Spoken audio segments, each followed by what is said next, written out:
తాకట్లో ఉన్న మీ బంగారాన్ని విడిపించి ఆ రోజు ఆన్లైన్ రేటుకి కొంటాం. Sharma gold company.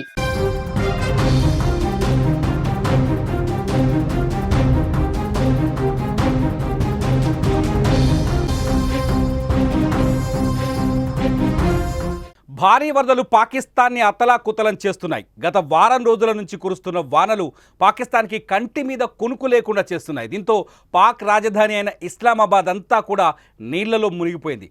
ప్రధాన జాతీయ రహదారులు కూడా నదుల్ని తలపిస్తున్నాయి. దీంతో పాకిస్తాన్ పరిస్థితి అత్యంత దుర్భరంగా మారింది. ఇప్పటికే వరదల కారణంగా కొందరు గల్లంతైనట్లు తెలుస్తోంది. భారీ వర్షాలకు చాలా వరకు లోతట్టు ప్రాంతాలన్నీ జలమయమయ్యాయి. రోడ్లన్నీ వరదలుగా మారి ఉప్పొంగి ప్రవహిస్తున్నాయి. ప్రస్తుతం పాకిస్తాన్లో రెడ్ అలర్ట్ ఎమర్జెన్సీని ప్రకటించారు. గత కొన్ని రోజులుగా పాకిస్తాన్లో కురిసిన భారీ మాన్సూన్ వర్షాలు దేశవ్యాప్తంగా తీవ్ర విధ్వంసాన్ని సృష్టించాయి. ముఖ్యంగా పంజాబ్ ప్రావిన్స్లో ఈ వర్షాలు వరదల కారణంగా వందలాది మంది ప్రాణాలు కోల్పోయినట్టు తెలుస్తోంది. వేలాది మంది గాయాలయ్యాయి, కొందరు నిరాశ్రయులయ్యారు. అనేక గ్రామాలు పట్టణాలు నీట మునిగాయి. జూన్ చివరి నుంచి జూలై 20 వరకు సుమారు 200 మంది మరణించినట్లు పాకిస్తాన్ అధికారులు ప్రకటించారు. ఇందులో 100 మంది చిన్నారులు ఉన్నట్టుగా తెలుస్తోంది. ఖైబర్ పఖ్తుంఖా ప్రావిన్స్లోని స్వాత్ లోయలో ఒకే కుటుంబానికి చెందిన 18 మంది వరదల్లో కొట్టుకుపోయారు.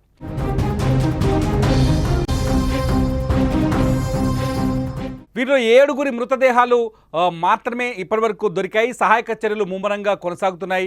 అయితే నీటి ప్రవాహం ఉధృతి కారణంగా రెస్క్యూ ఆపరేషన్లు సవాలుగా మారాయి. సింధ్ బలూచిస్తాన్ ప్రాంతాల్లో కూడా వరదలు తీవ్రంగా ప్రభావం చూపిస్తున్నాయి. 80 లక్షల మంది ప్రజలు ఇప్పటికే నీటిలో చిక్కుకున్నట్టుగా తెలుస్తోంది. అక్కడ పరిస్థితిని, వరదల సిచ్యువేషన్ని వీడియోలో చూడొచ్చు. పాకిస్తాన్లో వరద బీభత్సాలు, పట్టణాలు అంటే గల్లీలుగా ఉండే రోడ్లన్నీ కొట్టుకుపోయి ఇవి వాగుల్లా కనిపిస్తున్నాయి. ఆ ఒక వాగులో కొట్టుకొచ్చిన కార్లను చూడొచ్చు. పాకిస్తాన్లోని సింధ్ ప్రావిన్స్లో వీడియో ఇది. సింధ్ ప్రావిన్స్లో అత్యంత భయానకంగా ఉంది సిచ్యువేషన్. ప్రకృతి ప్రకోపిస్తే ఎలా ఉంటుందో సిచ్యువేషన్ అని చెప్పడానికి ఇంతకంటే ఎగ్జాంపుల్ అక్కర్లేదు.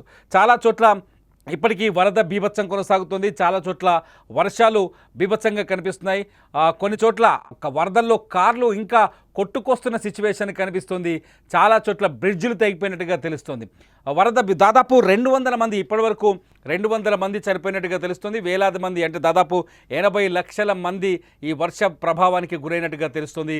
వేలాది మంది నిరాశ్రయులైనట్టుగా తెలుస్తుంది. చనిపోయిన వాళ్ళలో పసిపిల్లలు ఎక్కువగా ఉన్నట్టుగా సమాచారం అందుతోంది. దాదాపు 100 మంది పసిపిల్లలు ప్రాణాలు కోల్పోయినట్టుగా అక్కడి పాకిస్తాన్ మీడియా రిపోర్ట్స్ని బట్టి మనకు సమాచారం అందుతుంది. మొత్తానికి వాతావరణం, ప్రకృతి ప్రకోపించింది. పాకిస్తాన్లో విధ్వంసాన్ని సృష్టిస్తోంది. పాకిస్తాన్లో తీవ్రమైన దుర్భరమైన పరిస్థితులు కనిపిస్తున్నాయి. చాలా ప్రావిన్సుల్లో వర్ష ప్రభావం చాలా స్పష్టంగా కనిపిస్తుంది. పంజాబ్, బలూచిస్తాన్, సింధ్ ఏరియాల్లో ఈ ప్రభావం చాలా ఎక్కువగా ఉన్నట్టుగా మనకు సమాచారం అందుతోంది.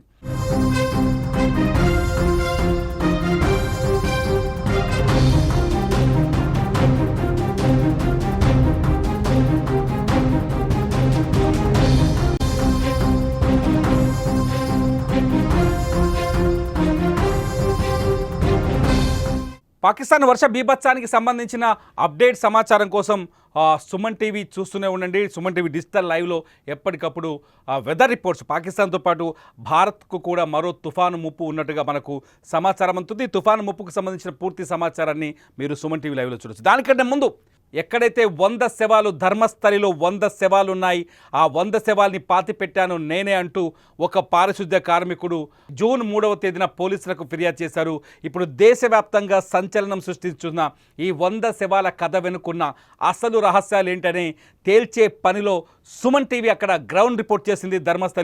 ధర్మస్థలిలో నుంచి సుమన్ టీవీ వాస్తవ విషయాల్ని సుమన్ టీవీ ప్రేక్షకులకు అందించే ప్రయత్నం చేసింది.